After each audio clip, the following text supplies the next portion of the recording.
On est aujourd'hui le lundi 12 Iyar, on est le 12 mai et aujourd'hui on commence ce cours des psaumes, on intervertit, en principe on fera psaume ou autre chose, mais pour l'instant psaume le lundi, et le cours de Talmud en principe on le fera le mardi. Le cours sera aujourd'hui pour l'élévation de l'âme de Sol Bat Zora. On était arrivé au psaume 28 et on va très très rapidement le lire et on va commencer directement le commentaire.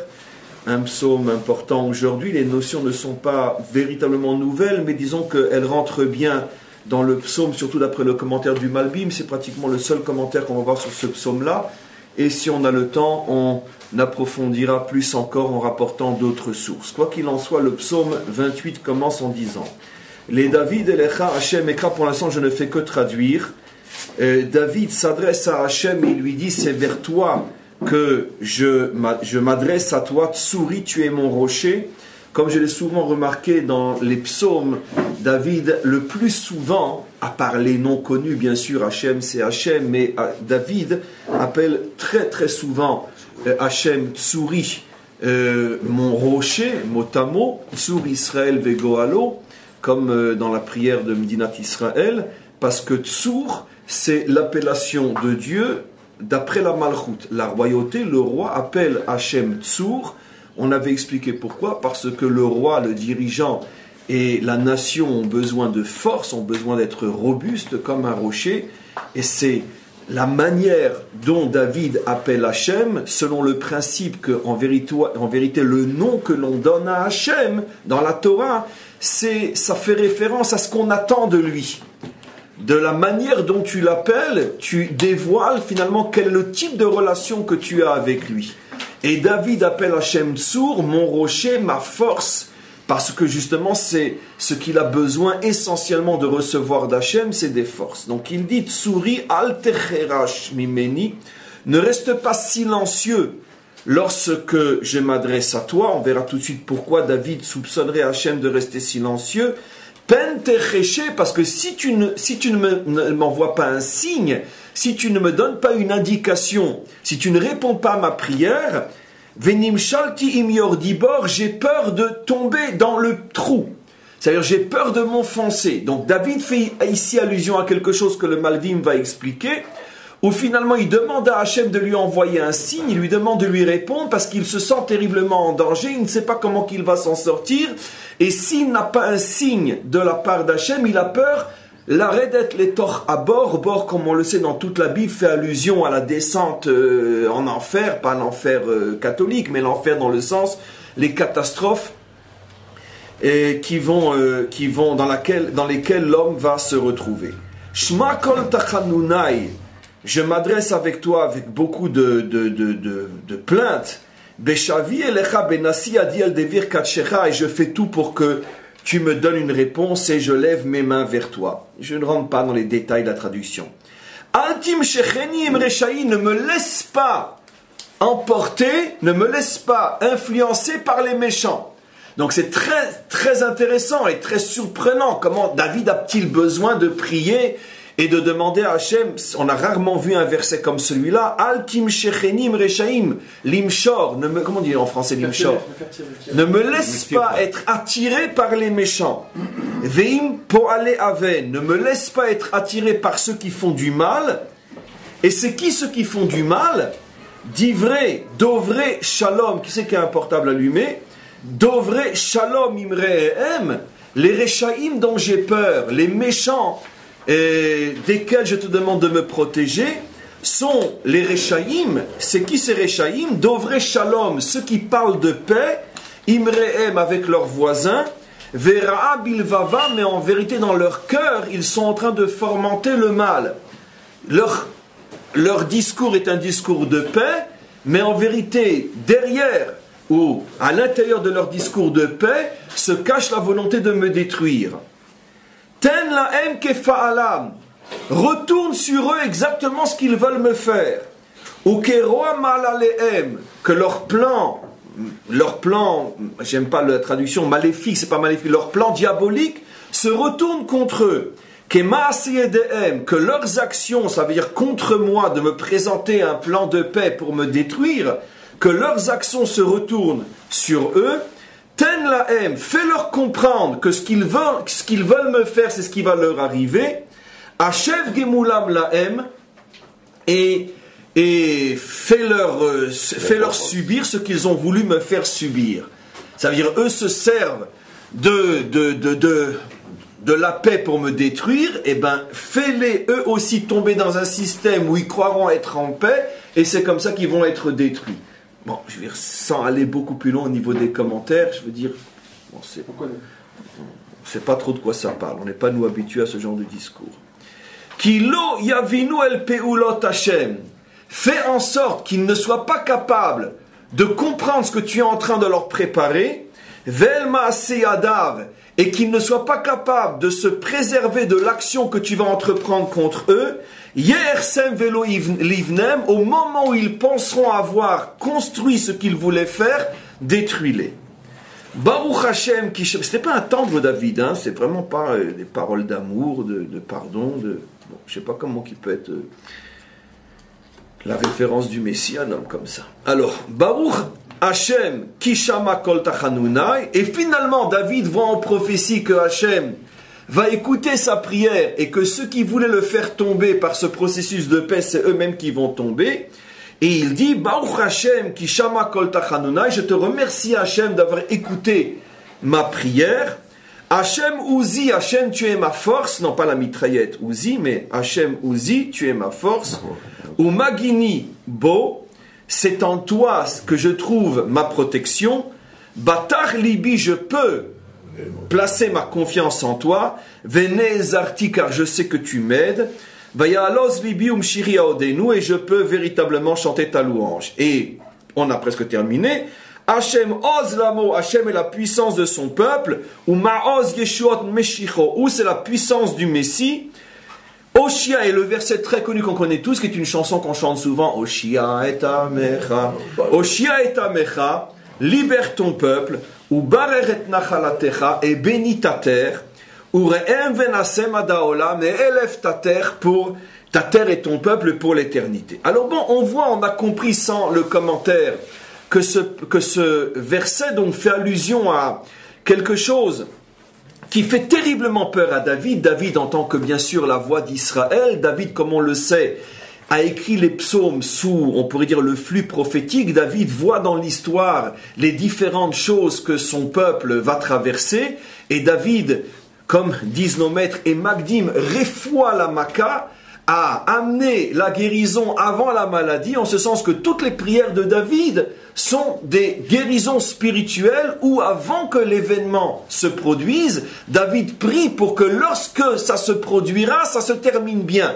On a ce genre d'exemple tel que Rachid l'explique dans la Torah elle-même. On voit que quand l'une des premières choses qu'Abraham, avant d'être Abraham, fait lorsqu'il arrive à Beth-El, il se met là-bas, Beth-El et l'On-Moré, à Shrem, il se met à prier. Et Rachid demande pourquoi spécialement à Shrem il se met à prier. Parce qu'il avait vu, Berur HaKodesh, l'histoire de Dina qui se ferait voler et violer à Shrem. Il a vu que Shimon et Lévi tueraient les habitants de Shrem et que toute la région se rassemblerait pour se battre contre cette petite famille à 1 contre 10 000. Et si ce n'était l'intervention d'Hachem, comme il est dit beaucoup plus tard, Vayi Chitat Elohim, que la crainte d'Hachem s'est abattue sur les environs, si ce n'était l'intervention, on ne sait pas trop comment, mais si c'était l'intervention d'Hachem, vous pensez bien que ces dizaines de milliers de Cananéens qui s'étaient rassemblés pour venger la ville de Shrem n'auraient fait qu'une bouchée des quelques 10 ou 15 ou 20 personnes qui étaient la famille de Jacob à cette époque-là. Donc Abraham avait vu ce qui se passerait à l'époque de son petit-fils, et il avait devancé une prière, et c'est ce qui a fait que justement il y a pu avoir le miracle, Vayichitat Elohim, que la crainte d'Elohim s'est abattue sur les environs, et finalement, Velorotfu Achare Yaakov, et ils n'ont pas poursuivi Yaakov alors que c'était rassemblé pour le faire. David, exactement de la même manière, en tant que roi d'Israël, en tant que dirigeant d'Israël, et en tant que véritable dirigeant d'Israël, puisqu'il est lui-même la racine du Mashiach, voit tout ce que son peuple va traverser, et dans ce psaume, il voit un danger terrible, et il demande à Hachem, fais-nous un signe lorsque ce danger arrivera, parce que le danger sera tellement énorme que ce sera très très difficile de ne pas se faire avoir, on risque de tous tomber dans le piège, la Redet, les Tor à bord, et on risque tous de se faire entraîner par les Réchaïm qui nous parlent de paix pour mieux nous détruire. Et finalement, il demande un signe, et quel est le signe? Le signe, il l'obtient, puisqu'après il dit Baruch Hachem, je te remercie d'avoir entendu ma prière. Le signe, c'est que quand je verrai que ce qu'ils ont voulu me faire, c'est exactement ce qui va leur arriver, je sais que quoi? Que j'aurais été sauvé in extremis de ce processus de paix qui est l'une des plus grandes tentatives du monde, encore jamais essayée pour détruire le peuple juif. Alors on va voir comment le Malbim, bien sûr qu'il n'a pas vécu à notre époque. Attendez, une petite seconde. Oui. Quand il parle des Réchaïm, Oui. je crois, moi, à mon avis, il ne parle pas des étrangers, il parle des Réchaïm d'Israël même, parce qu'il a dit Shelo Yavinu Maasecha, comme ça, parce que le dévoilement du Tous les commentaires expliquent sur ce psaume-là, le Malbim, le Radak, etc., qu'on parle, entre autres, aussi et surtout des nations, vous verrez. Absolument. Mais, là où vous touchez le doigt d'une manière extraordinaire, et vous avez 100% raison, c'est vrai que généralement, j'anticipe sur le cours, c'est vrai que généralement, et je vais rapporter un exemple très connu dans quelques instants, le mot rachat ne s'applique pas aux nations, mais aux juifs. Quand on parle des méchants et qu'on appelle les Réchaïm, on parle des juifs et non des goïm. Bien que nos commentaires disent que ce psaume fait allusion aux nations qui veulent détruire Israël, mais pourquoi parle-t-on des Réchaïm? Parce que justement, les nations vont se servir d'une partie d'Israël qui sont eux des Réchaïm pour faire croire à la nation qu'on veut leur bien pour mieux les détruire. Et donc, comme toujours, la Torah, lorsqu'elle parle d'un mal, elle le prend à sa racine, et la racine de cette tentative des nations de détruire Israël provient d'abord parce qu'à l'intérieur d'Israël se trouvent les Réchaïm qui, pour détruire la nation, consciemment ou non, ont mis en place tout un système d'un processus de paix dans lequel tout Israël est attiré et ne se rend pas compte du piège, et tout ça pour mieux détruire le peuple juif. Comment? On dit bien Aman Aracha, non? C'est vrai, c'est pour ça que j'ai hésité à répondre comme ça. On dit Aman Aracha, c'est très très juste ce que tu dis, Michael, mais généralement le mot Réchaïm est utilisé pour les juifs. Mais c'est parce qu'on le voit aussi pour des non-juifs que les commentaires disent entre autres que ça parle aussi à la fois des juifs et des non-juifs. C'est ce que le Malbim dit. Le Malbim dit clairement, ça parle des juifs, ça parle de tous ceux qui viendront dans l'histoire avec ce genre de processus. Alors maintenant, regardez ce que dit le Malbim. Mizmor Ze, on va pas mal lire. Mizmor Ze nitiased neged poale aven. Ce psaume a été composé contre les poale aven. Alors poale aven, mot à mot, aven s'écrit Aleph Vav Nun. Aven veut dire ceux qui font le mal. Mais le mot aven, dans toute la Bible, est utilisé lorsque l'action mauvaise que tu fais n'est pas visible vue de l'extérieur. C'est-à-dire que le mal est caché. Lorsque une action est mauvaise, mais que le mal est caché, ça s'appelle poale aven. Donc, Asher, et ce qu'il va expliquer, pourquoi on les appelle poale aven? Asher dibru ito echad bepe ve'echad belev. Lorsqu'une personne te tient un langage, qui apparemment est un langage d'amitié, d'amour, de paix, etc., mais que dans son cœur, il pense tout le contraire, et qu'il met en place tout un système pour se faire tomber dans son piège, parce que tu fais que toi, attention à ce qu'il dit, tu crois à ce qu'il dit, et tu ne vas pas plus loin que ce qu'il te dit, ça s'appelle qu'il est Poel Aven, et il s'appelle Echad Bepe ve'Echad Belev. Derech Agav, en ce qui concerne les Juifs, le Talmud dit qu'il y a 4 catégories d'hommes, ici on parle de Juifs, qui n'ont pas de tikkun possible, qui n'ont pas de réparation possible, en tout cas à un certain niveau. Parmi les 4, ceux qui sont Echad Bepe ve'Echad Belev, ceux qui disent une chose et qui pensent le contraire, et que le but c'est de faire croire à la personne, de la pousser à croire ce que je dis pour justement le fragiliser et l'avoir sans qu'il s'en rende compte. Donc, Echad Bepe ve'Echad Belev, Nir'u ke'anshe etzato, des gens qui se présentent comme des gens qui veulent ton bien. Enfin, si vous voulez un État juif, si vous voulez véritablement préserver l'identité juive de votre État, vous devez véritablement suivre notre conseil, car justement, en séparant ces deux peuples et en donnant deux peuples, etc., c'est comme ça que vous allez garder le caractère juif de votre État. Donc on vient véritablement en vous donnant des conseils pour votre bien. Ou Besseter, mais dans le plus grand secret, Karou alavra'a, ils sont en train de creuser un mal, Venukshu, afin que ça soit comme une mine, un mokesh, c'est-à-dire qu'on va mettre le pied dessus, va être exposé en pleine figure. Donc ils sont en train de préparer une mine, Ahaka venaflu bepoel kpm, et que tous ceux qui auront été dans cette action-là, dans ce chemin-là, vont avoir la bombe qui va leur exploser à la figure. Maintenant, qu'est-ce qu'il demande David? Qui Hachem Shomro. Hachem demande, et David demande à Hachem de le protéger de ce genre d'initiative. Vegam Shamar et Israël mivo badamim. Et il supplie Hachem de protéger Israël du sang qui va couler. Parce qu'il n'y a jamais eu autant d'autobus qui ont sauté que depuis qu'on a signé les accords de paix. Donc, c'est vrai que ce sont ce qu'on appelle les Korban HaShalom, les victimes de la paix, évidemment. Mais David voit que cette tentative va faire terriblement couler le sang d'Israël, et il demande à Hachem d'avoir pitié du sang d'Israël qui va couler à cause de cette mine. Maintenant, il explique, Tuchal leitparesh, ce psaume peut être expliqué, Neged kol ele chorshera'a, pour tous ceux qui dans l'histoire viendront avec ce type de mal, avec cette tentative-là. Alors, Elecho Hashem ekra, pourquoi je m'adresse à toi Hashem? Regardez maintenant. Ki neged haoyev hanistar, parce que devant un ennemi qui cache tellement ses intentions, caché yoter melishamer mipanav, c'est très très difficile de faire attention à lui. Il suffit de voir ce qui se passe aujourd'hui. C'est très difficile. Pourquoi? Parce que les intentions véritables sont tellement cachées. Bien que le Maître du monde nous aide aujourd'hui, peut-être plus que jamais, à faire tomber les masques, parce que effectivement, je veux dire, il suffit d'entendre ce qui vient d'être dit il y a quelques jours, si ça a échoué, c'est de votre faute, pour se rendre compte qu'il y a une telle mauvaise foi, une telle volonté de nous détruire, qu'ils n'arrivent même plus à faire semblant. Ça veut dire, parce qu'on n'est plus à l'époque des vrais dirigeants et vrais politiciens qui avaient des tripes et qui avaient du ventre, malheureusement pour nous, et qui savaient cacher leur intention. Aujourd'hui, c'est tous des gosses qui sont à la tête des États, et ils sont tellement impatients de nous voir crever qu'ils n'arrivent même pas à cacher leurs vraies intentions.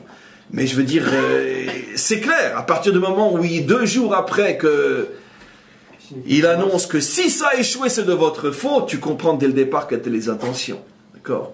Le fait que tout ce qui a été fait de l'autre côté n'est même pas mentionné, ça montre qu'il y a déjà une partialité inimaginable. Mais quoi qu'il en soit, c'est très difficile, puisque si on regarde l'état dans lequel se trouve notre nation aujourd'hui, on voit bien que la majorité, malgré tout, est persuadée que peut-être ils veulent véritablement notre bien. Surtout que ce sont nos amis, ils l'ont prouvé pendant des décennies, ils sont là, ils sont à nos côtés, ils nous aident, etc., etc. Donc c'est difficile d'imaginer qu'il y a tout un plan maléfique qui vise à la destruction de l'État d'Israël, surtout venant d'eux. Et David sait que c'est tellement difficile d'aller contre ce genre d'ennemi, qu'il dit à Hachem, si tu ne nous envoies pas un signe, personne ne croira.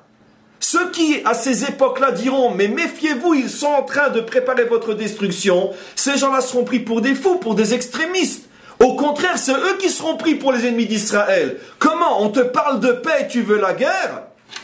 Et donc David dit à Hachem, envoie-nous un signe, il n'y a que toi qui peux prouver à Israël que ces gens-là cachent leurs véritables intentions.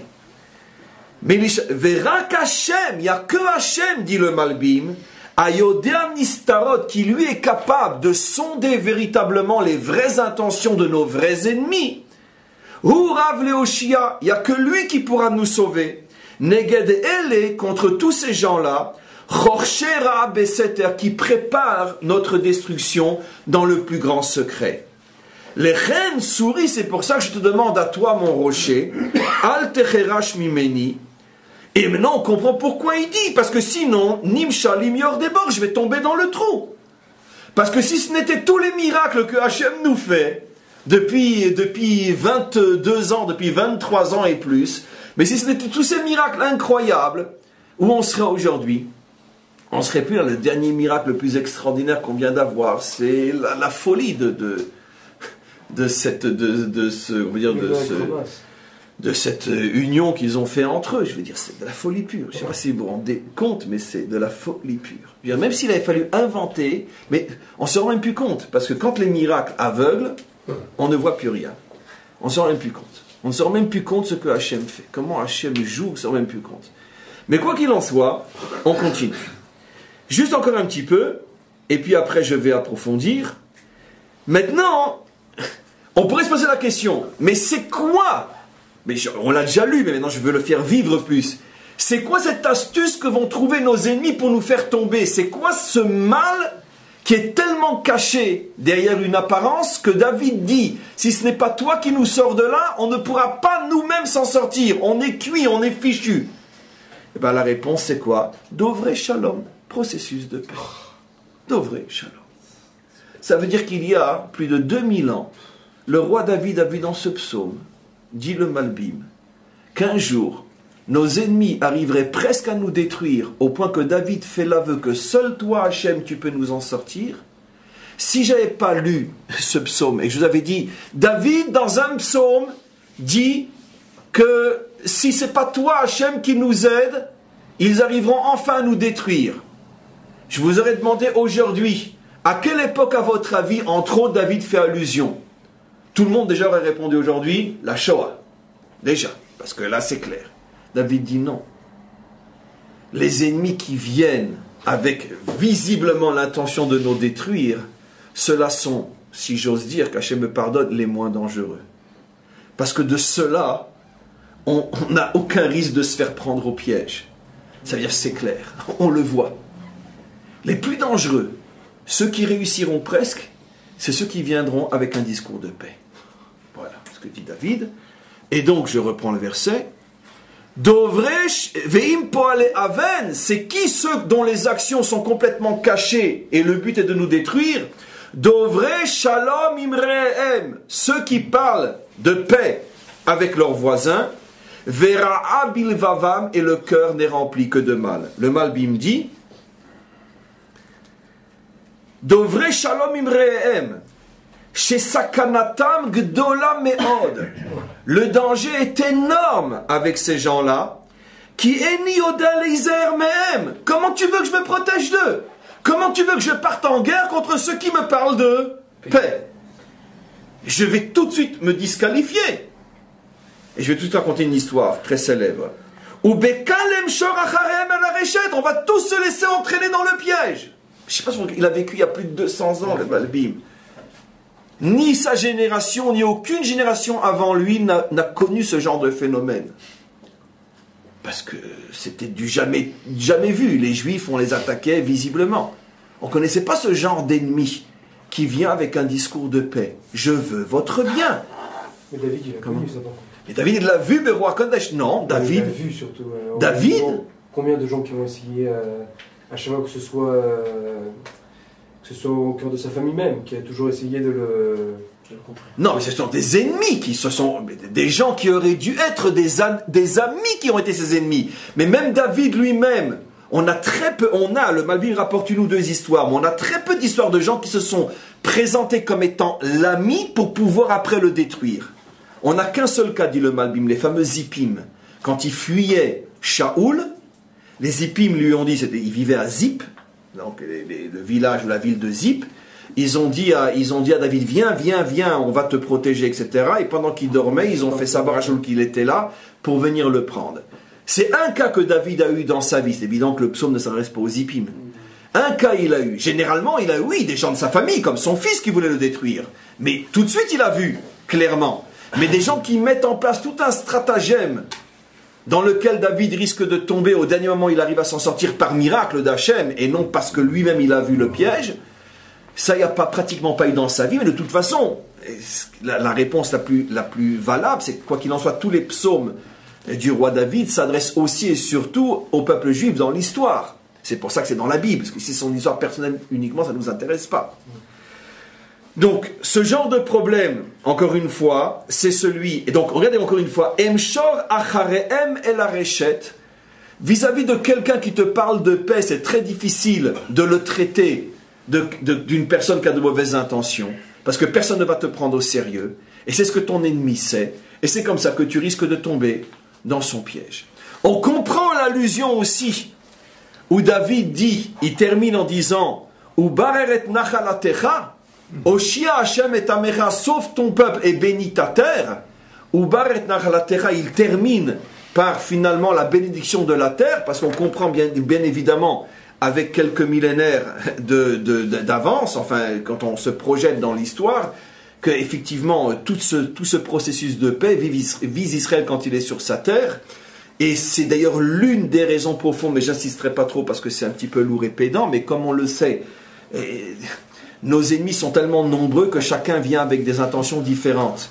Mais en tous les cas, ceux qui sont véritablement le moteur de ce processus de paix, qui sont bien sûr tous sauf arabes et musulmans, comme on le sait, comme je vais expliquer, ceux-là, leur véritable intention est tout simplement, on pourrait dire, liée au fait qu'ils ont une peur ou une crainte énorme de voir Israël réussir sur sa terre, parce que justement la bracha, la bénédiction d'Israël sur sa terre est tellement énorme qu'on ne sait pas ce qui va se passer dans 10, 15 ans, 20 ans, et les grandes puissances ne veulent pas se faire à l'idée qu'un jour un petit État de 5 ou 6 millions de personnes qui a à peine 70 ou 80 années d'existence dans 20 ans puisse être à la pointe d'une certaine manière de tout ce qui fait l'économie mondiale aujourd'hui. C'est de ça qu'ils ont peur et c'est pour ça, pour ceux qui ne sont pas véritablement antisémites, car ce n'est pas le cas pour ceux à qui je fais allusion, c'est une guerre économique. On sait très bien que eux, toutes les guerres qu'ils mènent ne sont ni des guerres raciales, ni anti-quoi, ce sont des guerres économiques. Et la guerre économique qu'ils mènent contre nous, c'est qu'ils ont très très peur, eux avec 350 ou 400 millions, finalement d'être redevables dans la haute technologie ou autre chose, d'être redevables finalement d'une petite nation qui vient à peine de sortir de ses couches. Et donc, c'est pour ça qu'ils essayent par tous les moyens d'affaiblir, et s'il faut détruire, ils détruiront comme ils le font partout dans le monde. C'est la politique depuis des décennies. Tout endroit où il risque d'y avoir une puissance économique qui peut les déranger, eux, tout de suite, ils inventent un problème et ils détruisent. Quoi qu'il en soit, on va essayer de revenir maintenant un peu plus profondément sur ces notions-là. D'abord, pour revenir sur ce que Nathan a dit. Il y a une phrase qui dit « Shmor oti me'ohavai u'misonai eshamer ba'atzmi » Garde-moi de mes amis, moi mes ennemis, je me débrouille tout seul. C'est un proverbe qui est à partir d'un verset dans les proverbes, dans Michelet. Dans Michelet, c'est pas dit exactement de cette manière-là, mais c'est un proverbe dans le langage usuel qui vient de Michelet. Et je crois que c'est dans le Talmud déjà ce proverbe populaire. Maintenant, garde-moi des cadeaux aussi. Oui, le Makor est dans Michelet, dans les proverbes du roi Salomon. En tous les cas, pour revenir d'abord à l'histoire de Nathan, on a un cas célèbre dans l'histoire d'Israël de ce processus de paix qui a failli tourner en catastrophe à cause justement des Réchaïm juifs qui eux croyaient à ce processus de paix. C'est à l'époque du roi Hiskiyahu et Sancheriv. On sait que Sancheriv est venu jusqu'aux portes de Jérusalem et il est venu avec tout un plan de paix. Un plan de paix pour proposer à Hiskiyahu, donc à Ézéchias en français, d'ouvrir les portes de Jérusalem et de faire la paix avec lui et de se partager plus ou moins le pouvoir du Proche-Orient et bon, sans doute avec certaines contraintes, mais quoi qu'il en soit, il est venu avec tout un plan de paix. Et il l'a proposé à Israël et il a dit, si vous n'acceptez pas, je vous détruis. À l'intérieur de Jérusalem se trouvait le grand Shivna. Shivna, qui était un des plus grands maîtres de son époque, qui était le chef du Sanhédrin, le prince du Sanhédrin, c'est pas n'importe qui, un nouveau Doeg. Et Shivna a ramené à lui la majorité des décisionnaires de l'époque, ainsi que la majorité du peuple, pour faire la paix et donc ouvrir Jérusalem à Sancheriv. Et la minorité était du côté de Chizkiyahu, ainsi que du prophète Ésaïe. C'est intéressant, Ésaïe était dans Jérusalem encerclé, et Ésaïe, tout prophète qu'il était, et ça c'est le point absolument incroyable, n'a pas été écouté et suivi par la majorité. Écoutez-moi bien ce que je vais vous expliquer. À l'époque du roi Chizkiyahu, et à cette époque, comme on le sait, le peuple était à un niveau spirituel très très très élevé. On dit qu'à l'époque du roi Chizkiyahu, on a fait une enquête du nord au sud d'Israël, on n'a pas trouvé un tinoc et une tinoquette, un petit garçon, une petite fille, qui ne connaissaient pas au moins 400 explications sur toutes les lois de la Torah. N'oublions pas que sur Chizkiyahu Améler, il est dit qu'il a failli être Mashiach. Donc c'était une génération avec un niveau spirituel extrêmement élevé, qu'on ne pouvait pas faire tomber comme ça. De même, Shivna, disent nos maîtres, était le prince du Sanhédrin. Ça veut dire la plus haute autorité talmudique, si vous voulez, de l'époque. Donc ce n'étaient pas des voyous, tous ces gens-là. Ni le peuple était un peuple voyou, ni Shivna n'était un voyou. Ésaïe était du côté du roi, mais était la minorité. Contre la majorité d'Israël qui disait, il faut accepter le plan de paix. Et donc, qu'est-ce que cette histoire nous fait comprendre? Cette histoire nous fait comprendre que Sancheriv était venu avec une telle ruse, parce que finalement, nos maîtres dévoilent que c'était évidemment qu'une ruse, c'est évident. Le but était d'ouvrir Jérusalem, et une fois que Jérusalem aurait été ouverte, c'était la fin de Jérusalem. C'était tellement difficile de déceler la ruse, que finalement la majorité d'Israël est tombée dans le piège. La majorité des maîtres d'Israël sont tombés dans le piège. Toute ressemblance avec des événements actuels n'est que fortuite. Je vous rappelle que les accords d'Oslo ont été, pas signés, mais ont été suivis par la majorité du monde de la Torah en Israël, et pas des moindres, parmi les Gdolim aussi. Ça veut dire que c'était tellement tentant, séduisant et brillant, cette proposition, qu'alors que Ésaïe, le prophète, nous, avec 2000 ans de recul, on se dit, mais comment qu'on peut aller contre un prophète? Comment qu'on peut aller contre un prophète? Qu'on peut aller contre un homme, qu'on peut aller contre un maître? Je peux comprendre, parce que toi, tu es un homme, moi je suis un homme, toi, tu es un maître, moi j'ai mes maîtres. Toi, tu as le rabbin tel, moi j'ai le rabbin tel. Mais contre un prophète, comment peut-on aller contre dans une génération où ce n'était pas des voyous? La génération de Ézéchias ne sont pas des voyous. Comment qu'on peut aller contre eux? C'est pas l'époque de Achav ou de Ménaché où on poursuivait, où on tuait les prophètes. C'est une époque, entre parenthèses, de juste. Comment qu'on peut aller contre un prophète? La réponse est simple, c'est le psaume ici. Parce que quand on vient avec une proposition de paix, les Juifs y craquent. Pourquoi? Parce que c'est leur point faible. On en a déjà parlé des milliers de fois, mais c'est leur point faible. Qu'est-ce qui s'est passé là-bas? Plus encore, j'ai oublié une précision, ceux qui proposaient la paix étaient des Juifs. Ça veut dire qu'il était arrivé, parce qu'avant d'arriver à Jérusalem, il venait du nord, donc il était passé par pratiquement tout le nord d'Israël, il avait rallié à lui de nombreux Juifs qui croyaient en lui, et c'est eux, parce que lui j'imagine qu'il ne parlait pas l'hébreu, qui sont venus proposer le plan de paix, d'accord, à ce qu'on appelle les architectes d'Oslo chez nous. C'est eux qui sont venus proposer le plan de paix à Ézéchias. Et j'imagine qu'ils ont dit, mais nous on vit avec eux déjà depuis des mois ou des années, on les connaît, leurs intentions sont pures, leurs intentions sont sincères, etc. Ok. Au dernier moment, qu'est-ce qui s'est passé?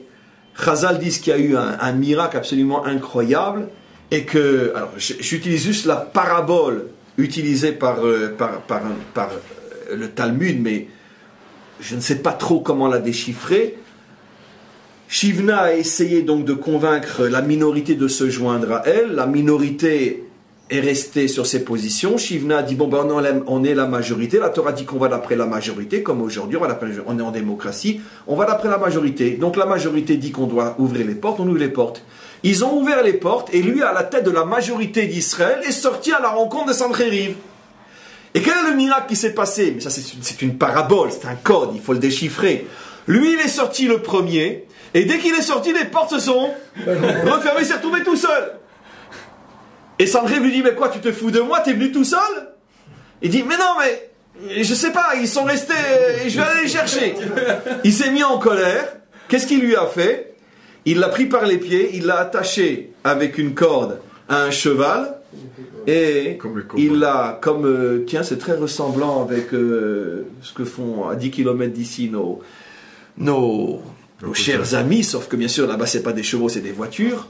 Et il l'a attaché par les pieds à un cheval et à une moto, ouais, mais ils se font ça entre eux, je crois, entre le Hamas, Fatah, etc. Ils se font ça entre eux. Non, ils se faisaient, ils ont fait la paix.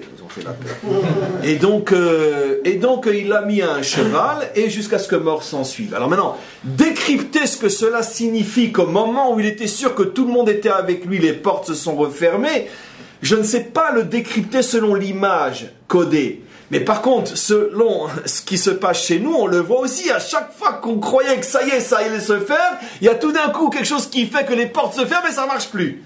On vient de le voir encore maintenant. Qui c'est qui a été tiré par un cheval? Comment? Qui c'est qui a été tiré par un cheval? Shivna. Ils ont attaché Shivna et ils l'ont tiré jusqu'à ce que mort s'en suive. Mais lui, il avait l'approbation du prophète Zavid. Non, Shivna, c'est lui qui était contre Yechiskiaou. Ah, contre? C'était le gadol de l'époque. C'était le gadol de l'époque. Il s'est retrouvé finalement attaché à un cheval. Mais c'est lui qui avait la majorité. Et en plus, c'était pas un voyou. Il faut comprendre que dans cette affaire-là, il n'y a pas les gentils et les méchants. C'est tous des grands entre parenthèses.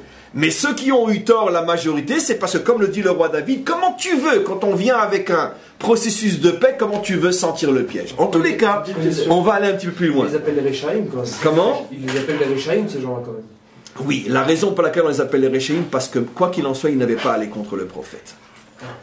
Maintenant, comment ils ont été contre le prophète? J'ai essayé d'expliquer. C'est des notions qui nous est difficile de comprendre, parce que nous, avec 2000 ans de recul, quand on nous parle de prophète, on voit déjà le bon Dieu. Donc, qu'on dirait que eux qui vivaient à une époque où le prophète était beaucoup plus courant, etc., donc c'était moins impressionnant peut-être que nous, avec 2000 ans de recul. Mais quoi qu'il en soit, comme il a été contre le prophète, quoi qu'il en soit, alors il est considéré comme un rachat. Mais c'est pas rachat comme nous on le comprend. Il faut savoir que rachat dans le Talmud, c'est pas rachat comme on le comprend aujourd'hui. C'est pour ça qu'il était rachat, et Achar Nisgar, rachat, l'autre côté, char. Peut-être. On va continuer un petit peu. Quoi qu'il en soit, on va maintenant essayer d'interpréter de manière à ramener les choses beaucoup plus proches de nous. Vous savez que le Baal HaTurim révèle une chose absolument incroyable en ce qui concerne notre dernier exil. L'exil de Édom qui est l'exil de Esav. Le Baal HaTurim dit que le grand danger de Esav, le Baal HaTurim a vécu il y a 1000 ans, hein, d'accord? Donc toute ressemblance avec... surtout que lui, ce qu'il va dire, il l'a jamais vécu, c'est impossible. Il a vécu tout le contraire, lui. Lui, il a fui Esav avec son père, il est parti en Afrique du Nord pour se protéger des croisades ou je ne sais quoi. Et donc, il dit, sache que le grand danger, c'est dans Parashat Toldot, le grand danger de Esav, tu le vois dans son nom. Esav a la même valeur numérique que Shalom. Il y a 1000 ans, il le dévoile. Esav a la même valeur numérique que Shalom. Le Baal HaTurim, pleurez, j'en supplie. Le Baal HaTurim. C'est pas une prophétie, ça. Mais pour quel Esav il a parlé? Celui que lui connaissait? Lui, il ne connaît que l'épée, que les pogroms, que les massacres. Mais d'où il va nous sortir un truc pareil? Il dit le grand danger de Esav, avec lequel il risque de détruire le monde, c'est que Esav Gematria Shalom. Une prophétie. 1000 ans en avance. Oui.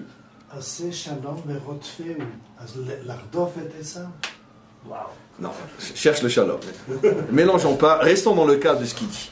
Il dit donc le grand danger de Esav, d'accord, c'est que son nom, Gematria Shalom. Bon, nous, on a 1000 ans de plus que lui, donc pour nous, c'est du compréhensible total. Ça veut dire qu'un jour, il y a beaucoup de bruit là-bas sur cette table-là, mais ce n'est pas grave. Un jour viendra, finalement, suggère le Baal HaTurim, où Esav, on pourrait dire c'est peut-être sa dernière tentative de nous détruire, c'est quand il viendra au nom de sa valeur numérique. Shalom. Là, il sera très très dangereux. Ce qui est très intéressant, c'est que nos maîtres mettent en évidence une chose absolument fabuleuse. Ils disent, finalement, comment s'écrit Esav, Aïn, d'accord, Shin, Vav. Des fois, il y a donc, avec Yud. avec le mot Shalom, c'est les mêmes lettres, sauf que dans Shalom, il y a un Shin et un Vav aussi, comme dans Esav. Mais le même Lamed dans Shalom, même Lamed qui fait 70, est remplacé dans Esav par un Aïn. Aïn. Donc c'est la même valeur numérique, sauf que dans Shalom, c'est même Lamed, Shin Vav, ça reste pareil, même Lamed. Et dans Esav, le même Lamed, c'est un Aïn. 40 et 30, 70. Et ce qui est très intéressant, c'est que l'allusion est extraordinaire. Disent nos maîtres, le Aïn de Esav fait allusion aux 70 peuples. Aïn va donner 70. Les 70 peuples de Esav font allusion à quoi? Le jour où Esav viendra à la tête des 70 peuples, on appelle ça la guerre de Gog et Magog. On fait bien donc allusion à la fin des temps. C'est-à-dire à quoi fait allusion le Balatourim? Que la guerre de Gog et Magog sera la conséquence directe de ce vilain refus d'Israël d'accepter la paix qu'on lui offrait. Et donc, comme Israël refuse la paix, eh ben, il aura ce qu'il mérite. On va commencer par un embargo, et puis après ci, puis après ça, etc. On est en train de vivre tout le processus. Le Balatourim révèle que la guerre de Gog, il faut bien une excuse. Comment tous les peuples vont trouver une excuse pour se dresser contre Israël? C'est pas tous des nazis. Les nazis n'ont pas besoin d'excuses. Vous êtes juif, un point, c'est tout. Mais dans cette attaque, vous êtes juif, un point, c'est tout, on ne peut rassembler qu'Amalek. Amalek, c'est le seul peuple qui a le courage de dire « Je veux détruire les juifs parce qu'ils sont les juifs ». Parce qu'ils sont juifs. Les Américains ne le diront jamais. Ni même les Français, ni même les Belges, ni personne ne le dira. Eux, ils ont besoin d'un prétexte pour cacher leur véritable intention. C'est le psaume de David. Qu'est-ce qu'ils vont faire? Ils mettent sur pied tout un processus qu'ils savent à l'avance que ça va échouer. Comment tu peux dire à quelqu'un « mets ta main dans le feu et ne sois pas brûlé » Comment tu peux dire à quelqu'un « mets ta main dans l'eau et ne sois pas mouillé » Donc ils inventent un processus pour pouvoir préparer l'accusation d'Israël. Ils disent à ceux avec qui on est censé s'entendre, de toute façon vous, ne faites pas les idiots. Vous ne devez rien signer, il ne doit pas y avoir de paix. Puisque le but c'est d'arriver à s'arranger pour que le monde entier puisse dire, c'est eux les fautifs. Donc quand Barak était prêt de donner pratiquement 90% de toute la terre d'Israël à Arafat, oui. D'accord, et qu'Arafat allait céder, qui c'est qui lui a dit surtout ne signe pas? Comment il s'appelait? Celui qui a dit surtout ne signe pas, il s'appelle Chirac. Chirac lui a dit à ce moment-là, surtout ne signe pas. Ne signe pas, bien sûr. C'est révélé aujourd'hui, c'est connu. C'est Chirac qui lui a dit surtout ne signe pas. Arafat allait signer, 99%. Il s'est dit, bon, après le pourcent qui reste, je l'aurai facilement. 2 petits missiles par-ci, par-là, quelques autobus, c'est vite fait. Très bien. Chirac lui ne signe pas. Bien sûr. Chirac, c'est Chirac qui a dit, à l'époque, vérifiez, vous verrez. Cherchez dans tout ce qui est la presse pas officieuse, vous verrez. C'est Chirac qui lui a dit ça. Chirac avait un compte personnel avec Barak. C'est à cette époque-là qu'il y a eu la grande humiliation à Jérusalem, machin, ouais. Etc. Il y a eu tous ces malentendus, etc. Donc il avait un problème personnel avec Barak. Il a dit quoi? Avec Barak? Non, ne signe pas. Peu importe. Mais quoi qu'il en soit, ça c'est ce dont parlent nos maîtres quand ils disent qu'il est sorti tout seul, la porte s'est refermée derrière lui. C'est que Barak s'est retrouvé avec un truc prêt à signer, la porte s'est refermée, il s'est retrouvé tout seul. Mince, il ne veut plus signer, je suis tout seul. C'est ça, ce à quoi font allusion nos maîtres dans le Talmud il y a 2000 ans. C'est des miracles absolument incroyables. Mais quoi qu'il en soit, peu importe, ça passe par une porte qui se ferme, ça passe par un Chirac qui ouvre la bouche, peu importe, ça passe par quelqu'un. Maintenant, regardez. Donc, tout le plan, il est déjà mis à l'avance. Comment on va se débarrasser de ce peuple? Donc, il faut... Une fois de plus les diaboliser. Il y a 2000 ans, on a dit que c'est eux qui ont tué Jésus. Et 2000 ans après, ça ne marchera plus. Donc vous voyez, c'est eux qui empêchent la paix dans le monde. Ouais. Donc on va les mettre au cœur d'un processus où tout le monde sait à l'avance que de toute façon, ils vont sortir perdants et accusés. Donc c'est comme ça que ça fonctionne. Maintenant, qu'est-ce que j'étais en train d'expliquer? C'est pour ça que le Haïm de Esav fait allusion aux 70 peuples. qui, parce que Esav Gematria Shalom, parce que Esav est venu avec un plan de paix, Israël a refusé. Mais ça a déjà été dit, vous êtes fautifs. Tout le processus se met en place. Maintenant, regardez, nos maîtres vont beaucoup plus loin. Il dit, si tu vois la différence entre Shalom et Esav, la même valeur numérique, mais au niveau de l'écriture, Aïn chez Esav, même Lamed chez Shalom. Même Lamed, ça fait quel mot? Mal. Ou mal kol basar et zechurecha.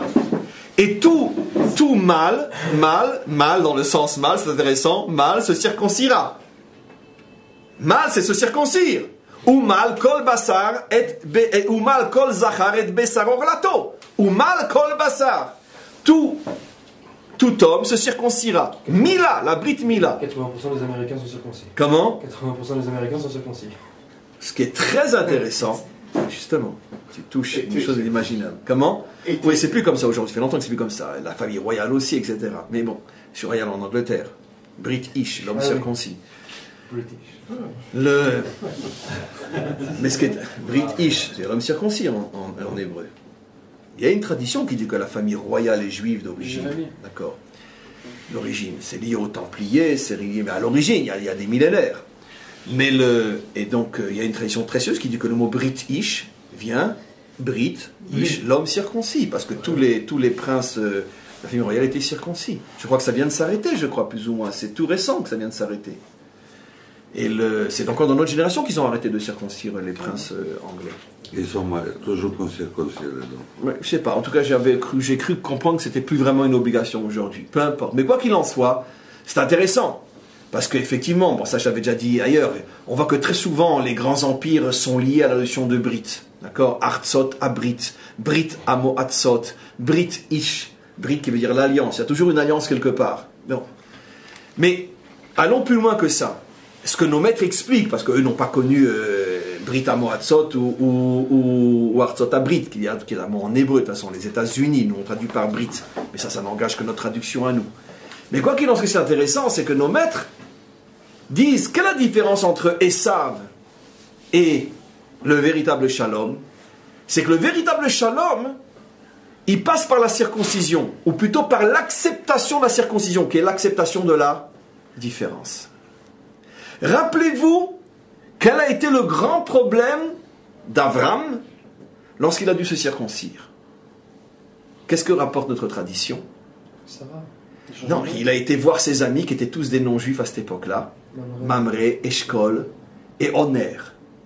Il leur a demandé, mais qu'est-ce que je fais? Dieu me demande de me circoncire. Le commentaire, sur ce commentaire, pose une question évidente. Et ils disent, mais attends, depuis quand? Je veux dire, Avraham, il a 100 ans, ça fait 100 ans qu'il suit Hachem, comme on dit, Be'esh ou Bamaïm, dans le feu et dans l'eau. Tout ce qu'on lui demande, il le fait sans poser de questions. Tout d'un coup, Hachem lui dit, circoncis-toi, et il a besoin de demander à... Mais ce qui est très intéressant, sur les trois, deux lui ont dit, surtout, ne le fais pas, parce que si tu es différent du reste de l'humanité, comment tu pourras être un modèle pour l'humanité? C'est quand même Dieu qui t'a dit, et tu seras une source de bénédiction pour toutes les familles de la terre. Ce qu'il faut comprendre en bon français, tu seras une référence pour l'humanité tout entière. Si ton projet c'est d'être une référence, tu ne peux pas être différent de ceux que tu es censé inspirer. Parce que sinon ils vont dire, mais ce modèle il n'est pas pour nous.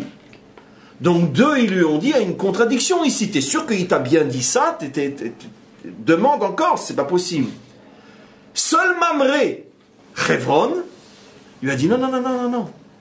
Pour que tu sois un vrai modèle, il faut précisément que tu te circoncis. Pour récompenser Mamré, Dieu s'est dévoilé sur son territoire. Bélon et Mamré, tout ça après la circoncision. Qu'est-ce qu'a compris Mamré? Mamré a compris ce qui est le grand combat d'Esav contre Yaakov. La différence, comme j'explique souvent, entre l'uniformité et l'unité. Entre la mondialisation et la véritable paix. Esav ne connaît qu'un seul type de shalom. On est tous pareils. Ça veut dire que finalement, une humanité unique, communiste ou libérale, c'est déjà un problème politique, mais l'essence de Esav, c'est qu'il n'y a plus de différence. On est tous pareils. D'accord. Et s'il y a des différences, elles sont individuelles dans le monde libéral. mais pas national. Au niveau de la nation, il n'y a pas. Pourquoi aujourd'hui, écoutez bien ce que je vais expliquer, pourquoi aujourd'hui le monde ne peut pas comprendre et ne comprendra jamais jusqu'à la délivrance finale? Et pourquoi c'est voué à l'échec? Et pourquoi c'est ce que nos ennemis ou nos voisins disent clairement? D'accord? Un État juif, et ça ne veut rien dire un État juif. Juif, c'est une religion, c'est pas une nationalité. Le monde ne pourra jamais comprendre ce que peut signifier État et juif. Comme si tu disais de l'eau sèche ou du feu mouillé. Ça peut pas ensemble. Si c'est un État, c'est forcément un État pour tous ses citoyens. Et s'il y a des citoyens chrétiens, musulmans, et ils ne sont pas citoyens de l'État d'Israël, ça veut dire quoi un État juif? C'est impossible. Et ça, c'est le point qui fait qu'il ne pourra jamais y avoir de solution à notre problème, parce que Israël revendique un modèle que l'humanité ne connaît pas. Vous me direz, si, ça existe ce modèle, où il existe? Oui, un État. Au Vatican. Comment? Un État musulman, bien évidemment. Comment? Évidemment que ça existe. En Iran. Mais bien sûr, évidemment que ça existe. On va voir, on va nuancer. C'est la loi de la charia, etc. Mais l'État, c'est les républiques islamiques. Donc, ça existe. Mais où est la différence? Où est la différence? La différence, c'est que l'islam n'est pas une religion liée à un peuple. Regardez la nuance. C'est pour ça que les Occidentaux peuvent à la rigueur comprendre l'idée d'une république islamique, mais pas d'un État juif. Écoutez, parce que ça, ce que je vais dire, vous l'avez encore jamais entendu, parce que la nuance, elle est extrêmement subtile pour comprendre où est le fond du problème. Je peux être au départ un Français, un blanc, un jaune, un noir, un rouge. Je peux être un Allemand, un Belge, un Américain, et devenir musulman ou islamiste à 100%. D'accord? Dans les rangs des ce qu'on appelle les rebelles islamiques en Syrie, il y a des milliers d'Occidentaux. Des milliers d'Occidentaux. De vrais Français, de vrais Belges, etc. qui se sont convertis à l'islam. De vrais. Et ils sont 100% musulmans. Ça veut dire que l'islam n'est pas né à partir d'un peuple et n'est pas représenté par un peuple particulier. On est autant musulman si on est pakistanais que si on est saoudien, et les peuples pakistanais et saoudiens sont des peuples à l'extrême opposé au niveau des peuples et de leur histoire, sont à l'extrême opposé. Quel est le plus grand pays musulman du monde aujourd'hui? L'Indonésie. Il y a un point commun entre un Indonésien et un Égyptien, et pourtant ils sont musulmans. Et les Indonésiens sont sunnites, comme les Égyptiens ou comme les Saoudiens. Donc, ce n'est pas quelque chose qui est lié au départ à un peuple et une histoire. Donc, il y a oui une uniformité, en ce sens que toutes les différences s'annulent dans le grand moule qui s'appelle l'islam. Ça, Esav est prêt à l'accepter. Pourquoi? Parce que le modèle américain, par exemple, fonctionne de la même manière. Au départ, on vient tous d'Irlande, d'Écosse, de Russie, d'Italie, de Sicile, mais on est tous américains. Sauf que dans le système américain, le prat, l'individu va pouvoir garder sa différence, mais plus le klal, mais pas la nation. L'islam va plus loin parce qu'elle dit la nation est uniforme et l'individu aussi est uniforme. En ce sens qu'on ne tolère pas trop les minorités, à la différence de Esav. Mais là où ils se rejoignent, c'est que la nation ne porte pas, on pourrait dire, n'accepte pas la différence. C'est uniforme. On est américain ou on est musulman. Mais c'est la même notion. Le peuple juif est le seul peuple sur terre qui revendique une nationalité liée à un peuple particulier qui n'est pas le même que les autres. Et si tu veux rejoindre ce peuple, tu peux, c'est le biais de la conversion, mais tu rejoins quelque chose d'existant au départ qui t'a précédé depuis des millénaires. Israël existait bien avant ta conversion et existera bien après ta conversion. Tu n'es qu'un individu qui rejoint un klal existant indépendamment de toi. Ce concept-là est unique dans le monde et Esav ne pourra jamais l'accepter. Pourquoi? parce que c'est une notion qui met trop en évidence l'existence de quelque chose de fondamentalement différent qui ne s'intégrera jamais. Et ça, c'est le combat d'Ésav. C'est pour ça que Ésav prend les 2 lettres de mal, qui est circoncision, et en fait une seule lettre, 70. Ça veut dire quoi? Non! Pour qu'il y ait l'unité, il faut qu'on soit tous pareils. Et c'est ça le combat. C'est pour ça que Ésav combat la notion d'État juif, parce que l'État juif, c'est-à-dire qu'un peuple qui revendiquerait une nationalité, c'est une notion qui est inconnue dans l'histoire des peuples. Il paraît que même un converti, il n'a pas exactement le même schéma qu'un juif de naissance. Non, c'est complètement faux. C'est faux? Complètement faux. Complètement faux. En plus.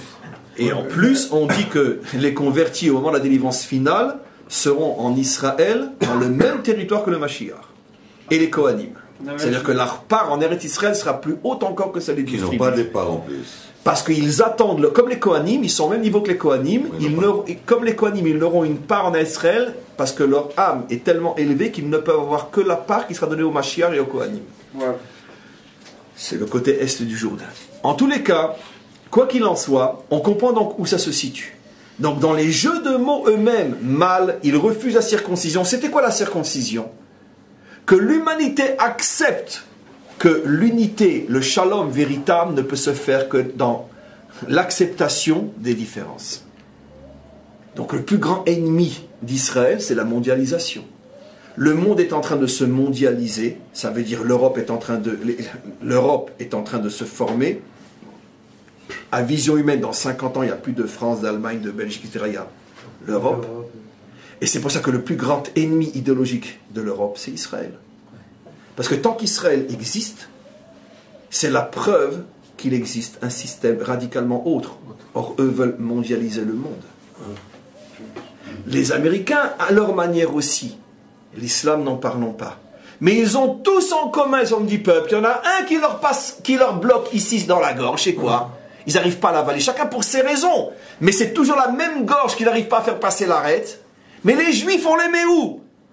C'est quoi les Juifs? C'est une religion, c'est une nationalité, c'est un peuple, ça sort d'où? Ils n'ont pas de référence pour comprendre ça. C'est le secret de la Brit Mila. Ils sont déjà attaqués avec la fiole d'huile, l'huile qu'on n'arrive pas à mélanger avec les autres matériaux. C'était déjà le combat C'est le combat des Grecs, fondateurs de la civilisation occidentale. Absolument, Metzalel, absolument.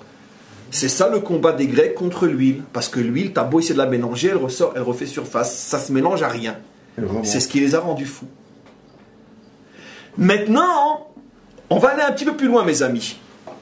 On a compris le lien entre Esav et Shalom. On a compris donc le lien entre Shalom et la guerre de Gog et Magog. On a compris le motif de la guerre de Gog et Magog, parce que ce peuple est inassimilable. Il ne fera jamais partie de la mondialisation. C'est pas possible. On ne pourra jamais le faire rentrer dans notre grand moule qui tente à tout uniformiser.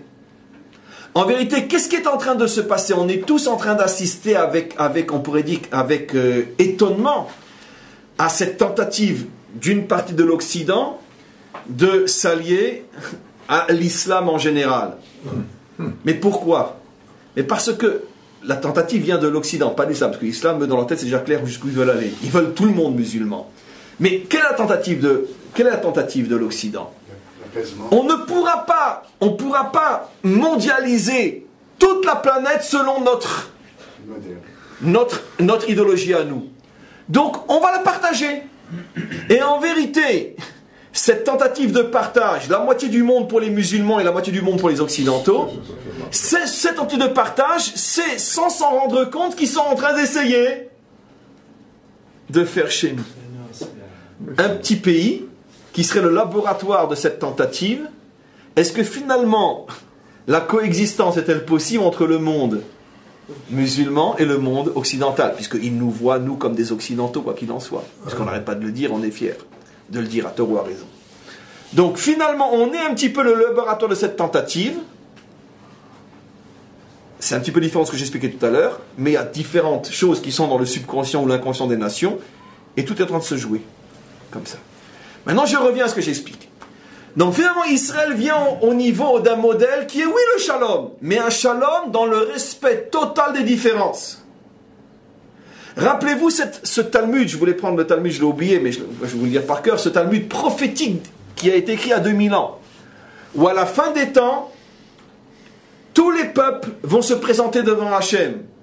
Et ils vont tous venir, dit le Talmud, Be'irvuvia, tous mélangés les uns dans les autres. Hachem va leur dire, ne venez pas devant moi mélanger, je veux voir qui est blanc, qui est rouge, qui est noir, qui est jaune, qui est français, qui est belge, qui est allemand, qui est australien, qui est... Chacun revient à sa source et après vous vous présentez devant moi. Mais d'où nos maîtres, il y a 2000 ans, pouvaient imaginer que le grand problème qui se poserait à la fin de l'histoire, ça serait la mondialisation. On ne sait plus qui est quoi.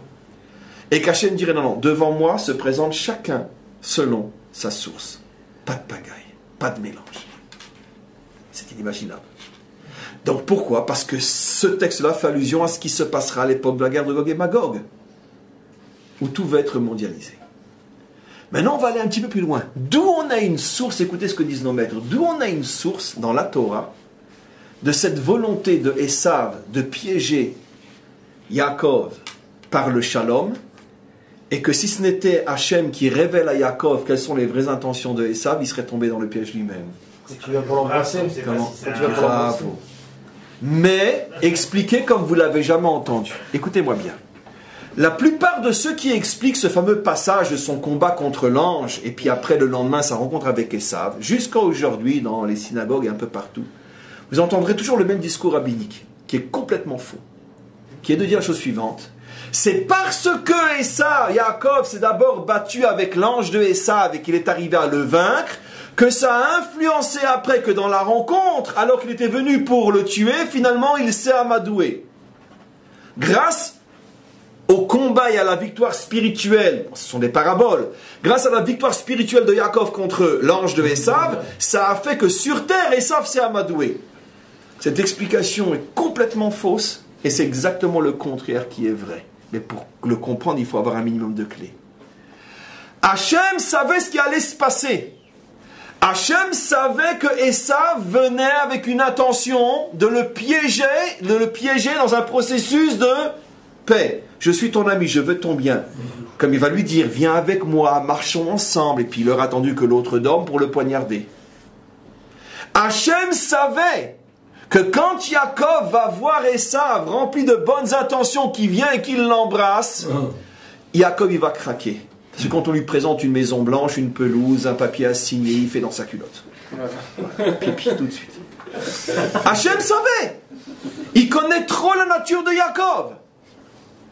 Il dit à Yaakov, ne te laisse pas avoir. Ce qu'il veut en vérité, c'est la guerre. Et pour le lui faire comprendre, il lui montre en songe, il lui montre une véritable guerre avec Esav. Comme pour lui dire, sache que ce que tu vas voir en bas cache la véritable intention qu'est une guerre. Il veut t'affaiblir pour mieux te détruire. C'est justement parce qu'il a eu ce rêve et qu'il a vu le vrai visage de Esav que sur terre, il ne s'est pas fait piéger. Quand Esav lui a dit, viens, on va ensemble, on est copains, machin, etc. Il dit, non, laisse-moi avancer à mon rythme, on se rejoindra, etc., etc. Mais, malgré tout, disent nos maîtres, le Balatourim, malgré la mise en garde de son songe, avec ses yeux de chair, quand il a vu Esav, c'était tellement fort qu'il a quand même craqué, et il s'est quand même prosterné devant lui plusieurs fois, il l'a appelé mon maître. Et au dernier moment, il s'est rappelé son rêve, il dit non, je suis en train de me faire avoir, non, je viens pas, je te suis pas. Au dernier moment, il a refusé de signer. Voilà, au dernier moment.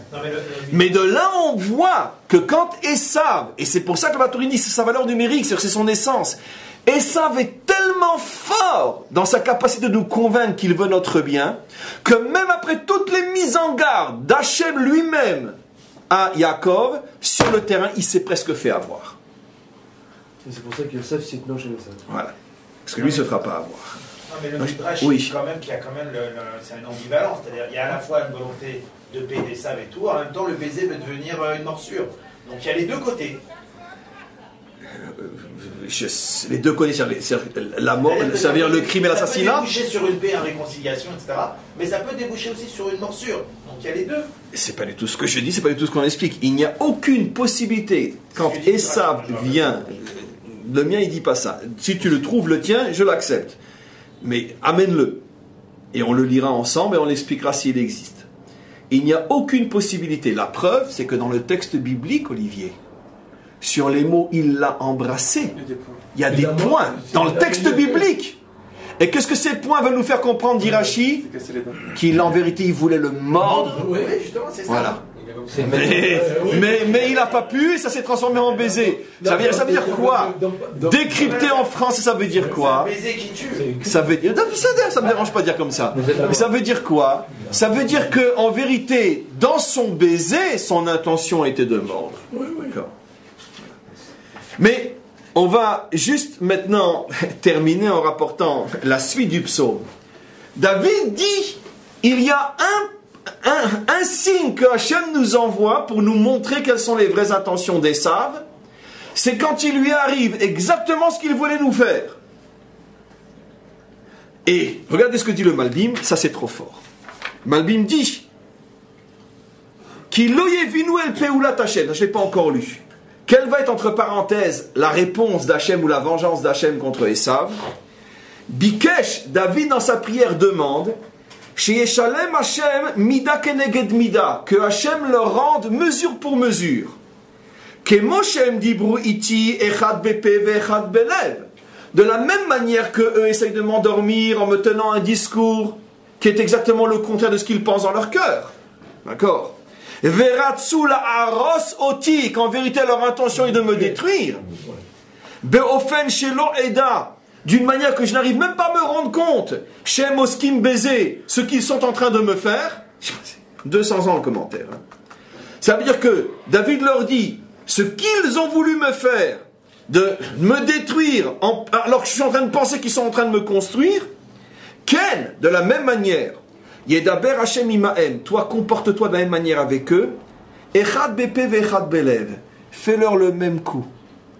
Envoie-leur quelqu'un, non ça va pas être sur cette, tu vas voir, envoie-leur quelqu'un qui va aussi apparemment leur faire croire qu'il est leur ami, mais en vérité, il est en train de préparer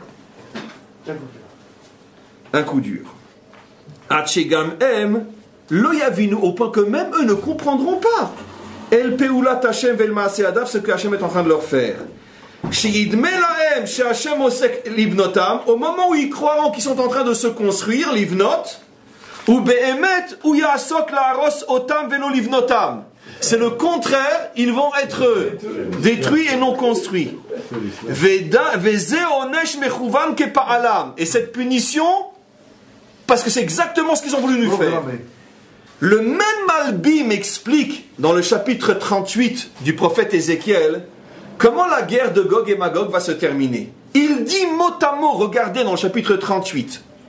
Au début, l'Occident chrétien incirconcis va se lier à Ishmaël, à l'islam qu'on appelle les circoncis. C'est un texte qui date de 200 ans. Ils vont arriver à s'unir et à arriver l'un avec l'autre jusqu'aux portes de Jérusalem.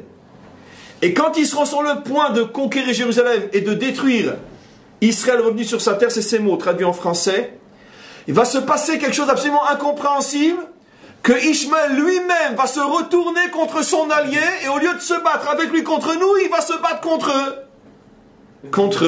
lui. Je sais pas, contre lui, contre Esav, contre l'incirconcis, contre les chrétiens. Mais ils l'ont déjà fait. Comment? Mais justement! Les croisades, c'était ça. Comment? Oui, mais là-bas, c'était pas pour détruire Israël. Il n'y avait plus de juifs là-bas à Jérusalem. Il n'y avait plus. C'est pas dans ce dont parle Yecheskel. Yecheskel parle de la nation d'Israël revenue sur sa terre, qui a reconstruit, et après viennent. D'accord. C'est très connu cette explication que tu lances, mais qui est détruite et construite par le texte lui-même, qu'encore une fois une falsification des chrétiens. Ils ont dit, mais non, c'est de l'histoire ancienne, ça s'est passé à l'époque des croisades. Non, parce que Yecheskel est très précis dans le texte. Ce peuple qui sera revenu des quatre coins de la terre, qui aura reconstruit sa terre, et après qu'il vivra en paix, viendront les nations pour le chasser à nouveau. cette histoire ne s'est encore jamais passée. On n'a jamais eu une alliance des chrétiens et de l'islam contre Israël revenue après un long exil, comme c'est dans le texte clairement de Ézéchiel. Encore une falsification. Mais c'est pas grave, on n'est pas une près. Maintenant, on revient maintenant au texte. Donc, mais par contre, ce que je pensais que tu étais en train de dire, c'est que des microcosmes de ce qui va vraiment se passer, on en a déjà eu le 11 septembre, etc.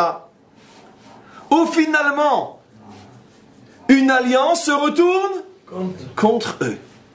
David dit, quand tu verras que contre ceux qui sont en train de te parler de paix, de t'obliger à signer, parce que c'est pas l'islam qui nous oblige à signer, comme on le sait.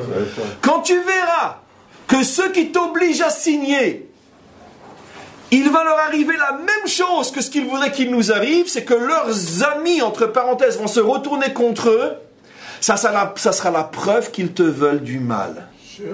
Mes amis, je pourrais vous dire tout ça, depuis le 11 septembre, d'après ce psaume, on n'a plus aucun doute sur la véritable intention de la Maison Blanche. Pour ceux qui en avaient encore, le 11 septembre a été un cadeau, un signe que Hachem montre à Israël, méfiez-vous, parce que le roi David, il y a plus de 2000 ans, nous a dit que quand il leur arrivera ce qu'ils ont voulu qu'il vous arrive, que ceux avec lesquels ils ont un pacte, c'est eux-mêmes qui se retournent contre eux, ça sera le signe que tout ce que le roi David dit est juste. Malheureusement, sans ce psaume, on n'a pas vraiment les yeux pour voir. Mais ce psaume est d'une importance absolument incroyable. Je vous signale que c'est un petit peu ce qui se passe partout dans le monde. Parce que partout dans le monde, ils sont en train de tout faire pour essayer de se lier à l'islam, et partout dans le monde, l'islam est en train de leur péter à la figure.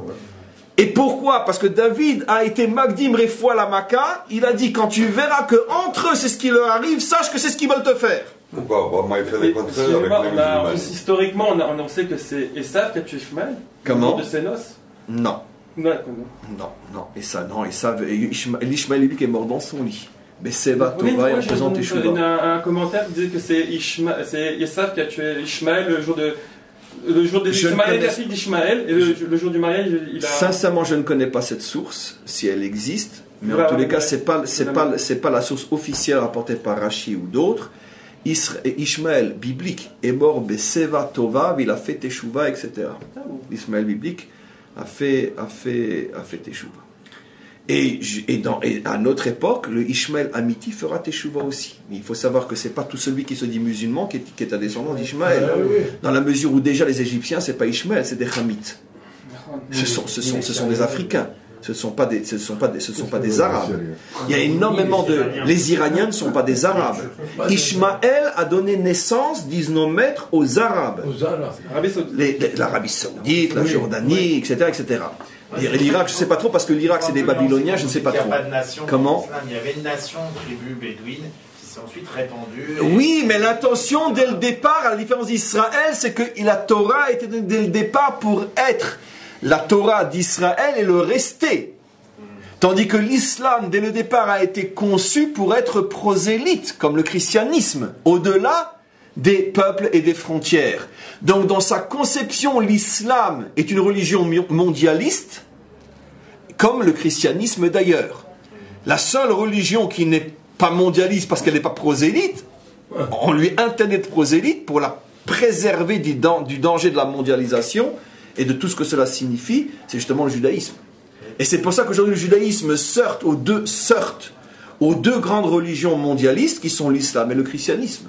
Justement, il y avait des Arabes. Oui. Il y avait des Arabes avant Ishmaël, parce qu'on voit clairement dans le texte. Évidemment. Alors comment Ishmaël a pu donner naissance aux Arabes?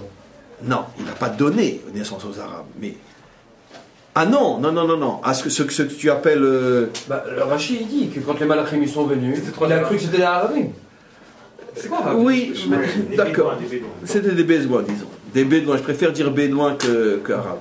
Mais Nouvda, par rapport à ce que vous dites, c'est que dans les deux religions chrétiennes et musulmanes, leur fin des temps, c'est que tous les gens deviendront musulmans ou tous les gens deviendront chrétiens. Alors que chez nous, c'est 70 peuples différents. Chacun son peuple. Mais évidemment.